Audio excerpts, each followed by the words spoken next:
The day after I returned from my most recent month-long stay in Afghanistan, the retiring Defense Secretary Robert Gates talked about the prospect of U.S. troop withdrawal.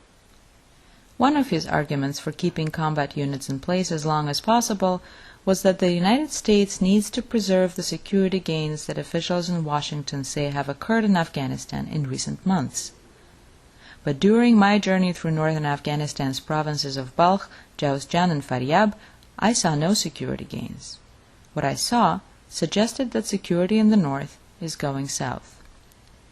A few days before I left Afghanistan, 24 more villages in Balkh, until about a year ago one of the safest provinces in the country, had fallen to Taliban hands. The villages fell without a battle. No one was there to oppose the insurgents. Their surrender was not in the news. In Afghanistan, most people live and die nameless, unsung, neglected by policymakers in Kabul and Washington both. The billions of international aid dollars pumped into Afghanistan in the last decade have mostly bypassed them. Maybe they yielded so easily because they could not tell which was worse, the Taliban's severe and unforgiving rule or Afghan President Hamid Karzai's kleptocracy. From the latter, they have seen nothing.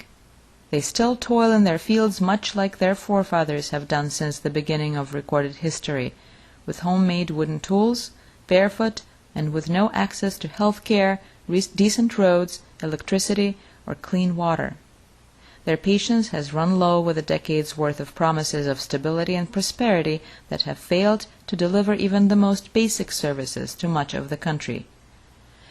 In Jawzjan and Faryab, too, the Taliban rule entire districts. They ride motorcycles fully armed through the province in daytime, levy taxes on residents, and terrorize the province's meager police force.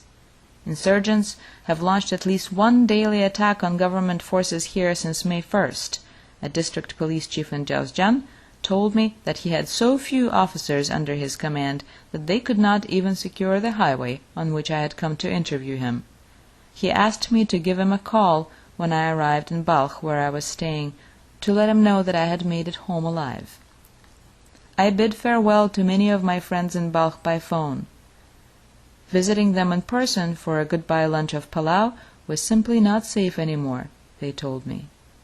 I packed my bag in Mazar-e-Sharif, which had the feel of a city besieged.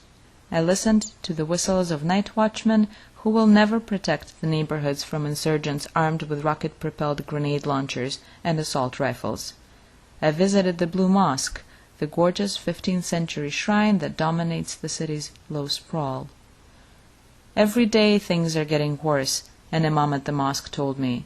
Wind moaned in the mosque's turquoise vaulted ivans and spiral minarets, ripping at pilgrims' shalwar kameez and burqas, blowing, of course, the fabled white pigeons that are said to roost here by the thousand. Their wing claps sounded somehow more urgent, more dire. This is Anna Badkhen for the Pulitzer Center on Crisis Reporting.